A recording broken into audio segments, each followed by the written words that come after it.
देख रहा हूँ कि अभी आप एक बहुत बड़ा मुद्दा अब उठाते नजर आए। पिछले यदि हम बात करें धनबाद वाले जो आपका कार्यक्रम था, जमीन और नक्सल। हाँ जी हाँ, मैं खुले मंचों पर मैं कहना पसंद करूँगा क्योंकि मुझे किसी बात का डर नहीं है। जो सच्चाई है तो सच्चाई है। क्योंकि अगर झारखंड की बात कही जाए तो झारखंड में अनगिनत समस्याएं हैं, लेकिन ज़मीन की समस्या भी एक महत्वपूर्ण समस्या है। आज आप रांची की बात करें, मैं रांची में खड़ा हूँ। यहाँ अगर मुझे समय दीजिएगा रिसर्च करने का, तो मैं जब 5 साल रिसर्च करके लाऊंगा तो यहाँ जितनी भी तमाम हत्याएँ झारखंडियों की हुई हैं वो कहीं ना कहीं ज़मीन विवाद को लेकर हुई हैं। इसलिए ज़मीन जो इंसान की सबसे बड़ी संपत्ति होती है। बिजनेस और धन, नौकरी चाकरी ये एक फिक्स टाइम तक होती है, एक लिमिटेड टाइम तक होती है। ज़मीन जो होती है वो हमेशा कहीं ना कहीं आदिकाल से और आगे भविष्य तक चलेगी। इसलिए ज़मीन एक बहुत बड़ा मुद्दा है और इसलिए मेरा भी मानना है झारखंड को ज़मीन सुरक्षा जो कानून है CNT SPT उनको मजबूत करना चाहिए और यहाँ के लोगों की सबसे बड़ी संपत्ति को बचाने का प्रयास करना चाहिए। आप जब बोल रहे थे IAS IPS और नेता मंत्री तक गए, लेकिन जब सिपाही, हवलदार, इंस्पेक्टर, सब इंस्पेक्टर की बात आई तो उन तक आप बेचारे हो गए। हाँ, मेरा भी मानना है जो इंस्पेक्टर होते हैं, जो हवलदार होते हैं या किसी थाना पर के प्रभारी होते हैं या फिर किसी ब्लॉक के छोटे मोटे पदाधिकारी होते हैं, कहीं ना कहीं उस करप्ट सिस्टम के आगे वो बेबस हैं। उनसे मेरी बात होती है, टेलीफोनिक बात होती है, बोलते हैं जरा बाबू हम लोग क्या करेंगे, हमारे ऊपर बड़े बड़े अधिकारी हैं और हम लोग के साथ ऐसा ट्रीट करते हैं जैसे हम लोग भी जानवर हैं। ये पुलिस पदाधिकारी बताते हैं जो थाना लेवल में हैं कि हमारे जो रैंक के अधिकारी हैं हमारे साथ बहुत बुरा ट्रीट करते हैं। तो इसलिए हम लोग ड्यूटी में हैं, लेकिन आपकी विचारधारा का समर्थन करते हैं। आज ही हम एक थाना प्रभारी को कॉल किए थे एक मुद्दा को लेकर, जैसे एक परिचय नहीं बोला, अरे आपके तो हम जवाब फैन हैं। तो कहीं ना कहीं वे लोग लाचार लोग हैं, मिडिल क्लास फैमिली के हैं। हमारी लड़ाई उस सिस्टम से है जहाँ ऊपर में बैठे लोग हैं। अगर वहाँ सिस्टम सुधर जाएगा तो नक्सली समस्या का अंत तुरंत हो जाएगा। जबड़ा फैन की आप बात कीजिए, जो भी अधिकारी हो। एक दिन मैं कोई कार्यक्रम में गया था जो झारखंड का रैप है, तो कुछ लोग बैठे हुए थे जवान आपस में, और वो एकाएक आपस में लड़ गए। हमने बोला भाई आप क्यों लड़ रहे हैं? तो ये बोल रहे हैं कि जयराम महतो के हम समर्थक हैं तो जयराम महतो मेरे लिए समर्थक हैं, तो जयराम महतो को हम मुख्यमंत्री बनना देना चाहते हैं, देखना चाहते हैं। मतलब सिपाही लोग आपस में आपके लिए लड़ते नजर आए। मैं उनसे कहूँगा आपका प्यार के लिए आभार, लेकिन अभी हमें लड़ने का वक्त नहीं है। अभी हमें चिंतन मंथन विचार विमर्श करने का वक्त है और अभी तक राजनीतिक जो हमारे साथ घटे हैं उनका आकलन करने का वक्त है। वे लोग अच्छे से रहें और 2024 वर्तमान जो परिस्थिति है, अभी मैंने देखा कल ही जो युवा सड़कों पे उतरे थे, क्या कहें?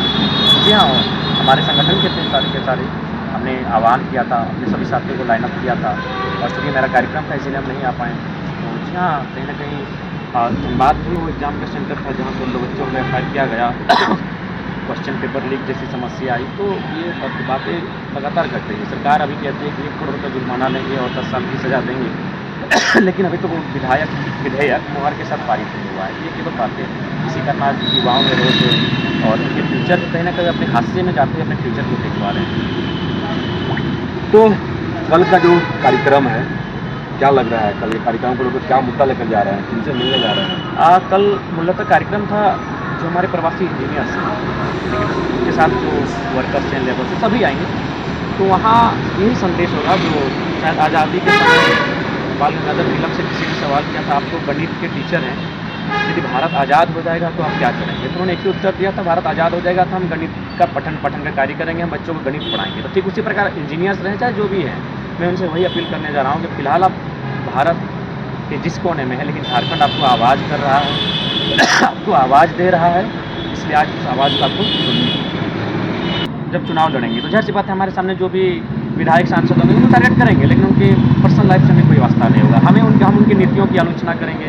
उन्होंने जो अपने हमारे राजस्व का नुकसान किया होगा, अगर राजस्व के मद से कुछ नुकसान किया होगा, हम उनकी चर्चा करेंगे। आज हमने सभा में चर्चा किया कि 260 करोड़ में विधायकों का बंगला बन रहा है। अगर उस बंगलों को नहीं बनाया जाता तो एक जिला के हिस्से में 11 करोड़ आता। अगर 5 करोड़ में एक बड़ी योजना आती तो एक जिला को 2 योजना मिलता। तो उन पर मेरा अधिकार है, क्योंकि आप राजस्व का नुकसान कर रहे हैं। जो पैसा आपको जनता के लिए लगाना था, तो इन सब पर सवाल होना चाहिए। तो भाई जयराम महतो को भी अपने बातों से जाने जाते हैं और बेबाक बातों से जाने जाते हैं, लेकिन कल पहुंच रहे हैं बेंगलोर।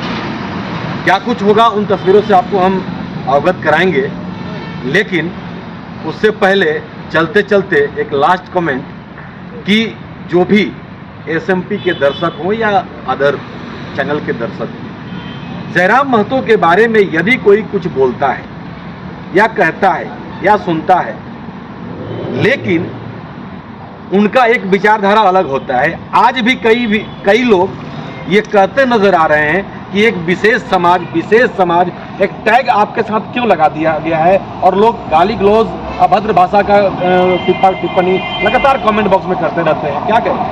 फिर सबसे पहली बात, मेरी लड़ाई वैचारिक है कि आज मैंने भी देखा राजनीति की जो बात थी उसको भी लोगों ने रोकने का प्रयास किया, आज जो बात कर रहा है बात उसको भी रोकने का प्रयास किया। तो इसका मतलब ये है कि हम लोग वैचारिक लड़ाई लड़ रहे हैं। शरीर से खतरा इंसान को नहीं होता, उनके विचारों से खतरा होता है। तो ये पॉलिटिकल पार्टियाँ बखूबी समझ रही कि 23 सालों के राज्य में जो सवाल पॉलिटिकल लीडर नहीं उठा पाए हैं, एक साधारण से लड़के ने बड़ी बखूबी से उठाया है। तो हमारी लड़ाई वैचारिक है। और हम सभी से कहेंगे कि हम लोग किसी प्रकार का मनभेद नहीं होना चाहिए, मतभेद होना चाहिए। हमारी और आपका मत अलग होना चाहिए, मन में भेद नहीं होना चाहिए। आप भी इंसान हैं, हम भी इंसान हैं, हमारा और आपका भ्रातृत्व का संबंध है। इसी धरती के किसी कोने में हम दोनों का आवास है, निवास है, मिल मिस कर रहना चाहिए। लेकिन हाँ, जो हमारी संवैधानिक अधिकारें हैं, जो हमारी चर्चा परिचर्चाएँ हैं, जो हमारी राजनीतिक विषय हैं, उन पर हम आपके विपक्ष में हो सकते हैं, आपसे असहमत हो सकते हैं। आप मानव हैं, इसके लिए हम आपसे असहमत नहीं हो सकते हैं। आप भी मानव हैं, हम भी मानव हैं, आप भी सृष्टि का कोई जीव हैं, इस सृष्टि का अंग है, तो हम भी अंग हैं। इसलिए आप वहाँ आपसे असहमत नहीं हो सकते, आपके विचारों से असहमत हो सकते हैं। एक आपको और गरजते हम देखे थे, एकाएक याद आ गया, डर काहे रे, किससे डर रहे, क्यों डरे रे? क्या जयराम महतो को डर नहीं लगता? नहीं, बिल्कुल भी नहीं लगा। लग रहा होता तो आज इतने साधारण लड़का होकर हम इतने IAS रहे, IPS रहे, जो गलत है मैंने उनको चैलेंज किया। जो हमारे मिनिस्टर्स रहे, उद्योगपति रहे, टाटा रहे, बिड़ला रहे, मैंने खुले मंचों पर कहा, बिल्कुल कहा। चाहे रोंगटा फैक्ट्री का मामला हो या टाटा का 1300 या 13,000 करोड़ के आसपास डिमना के झील में जो बकाया हो, मैंने उन मुद्दों को उठाया। मैंने ये भी उठाया कि रांची नगर निगम है, धनबाद नगर निगम है, जमशेदपुर नगर निगम क्यों नहीं है। तो मैंने बेबाकी से हर मुद्दों को उठाया, क्योंकि डर इस बात का इसलिए हमें नहीं है क्योंकि मेरा मानना है इस दुनिया से, संसार से एक दिन सबको जाना पड़ेगा। चाहे वो 610 ट्रिलियन में फैला हुआ सूरज हो, या 510 मिलियन वर्ग किलोमीटर में फैला हुआ धरती हो, या फिर 38 मिलियन वर्ग किलोमीटर फैली हुई चंद्रमा हो, एक दिन नष्ट सबको होना है। तो जब सबको नष्ट होना है, यहाँ से विलीन हो जाना है कहीं, तो फिर डर किससे करना है? क्यों डरेंगे? जो मुझे मारेगा वो भी एक दिन मरेगा। मैं तो अपने हक की बात कर रहा हूँ, मैं अधिकार की बात कर रहा हूँ, मैं बराबरी की बात कर रहा हूँ, मैं सामाजिक न्याय की बात कर रहा हूँ, मैं सामाजिक व्यवस्था की बात कर रहा हूँ। मुझे डर की बात कर रहा हूँ। चलिए, चलते चलते, हालांकि आपके पहुंचने से पहले मुझे उम्मीद है मैं ये खबर लोगों तक पहुंचाने की कोशिश करूंगा। जो बेंगलोर में लोग आपका इंतजार कर रहे हैं उनके लिए, और झारखंड के लोग जो आपको सुन रहे हैं उनके लिए दोस्तों, मैं यही कहूँगा कि कहीं ना कहीं सभी राज्य इसी उद्देश्य के साथ बने थे कि उस राज्य के राज्यवासी को आगे बढ़ने का अवसर मिलेगा, अपॉर्चुनिटी मिलेगा, मौके मिलेंगे। लेकिन आज हमारे राज्य में 23 वर्षों के बाद भी 40% खनिज संपदा देने के बाद भी हमने पलायन, विस्थापन, अतिक्रमण का दंश झेला है। अतः आज हमें एक बार पुनः राजनीतिक चेतना, राजनीतिक समझ जगाने की आवश्यकता है, क्योंकि भारत एक संवैधानिक देश है और संविधान का संबंध राजनीति से है। तो राजनीति को मजबूत करने के लिए हमें अच्छे राजनेताओं की आवश्यकता है, जो हमारा प्रतिनिधित्व दिल्ली और रांची की राजधानी में आकर कर सके। तो उनका चयन 2024 में बेहतर तरीके से करें, बिना किसी लोभ के, बिना किसी भय के।